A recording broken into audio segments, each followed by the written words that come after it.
one individual out of 5 in 40 years from now will be African. Now, this is obviously a set of numbers that one cannot disregard, that one should not disregard. And what is our strength is the African diaspora, with its human capital, with its experience, its knowledge, its know-how, its values.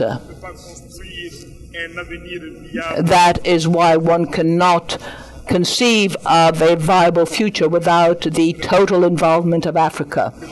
And it is for this very reason that we are convinced that Africa has the necessary wherewithal to make it good, as long as it unites, as long as it achieves greater democracy, as long as it really embarks on endogenous development and asserts its vision of peace. And it's for all these reasons that, together with others, I have embarked on this struggle of the United States of Africa, creating such a movement, rallying around us, African citizens, so that we act together.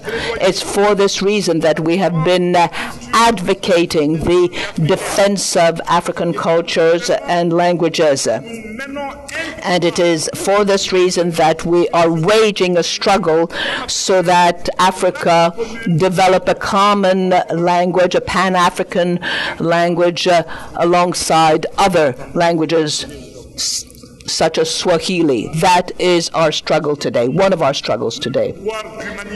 Madam Director General, the duty upon mankind today is spelled as Africa, and we must rally our energies to achieve this. And I'm personally convinced that all of the goodwill will assist you, Madam, so that UNESCO be a genuine house of intellectuals, of constant seething reflection, a house where one is free to express one's views, more than in the past, where a man will be called upon to truly rise to the challenge of fraternity. Excellencies, ladies and gentlemen, I don't think it's in vain that we are gathered here today in Brazil, a country that has dared to look at itself in the mirror with all of its diversities and contrasting realities. Brazil, a country that is shaping history with a major leader, a great man leading your country, which is becoming our common heritage, Lula. Ladies and gentlemen, I wish you every success in your endeavors. And as civil society, as you all have said, let's move on to action. And perhaps in the very near future, we might be able to meet in Africa.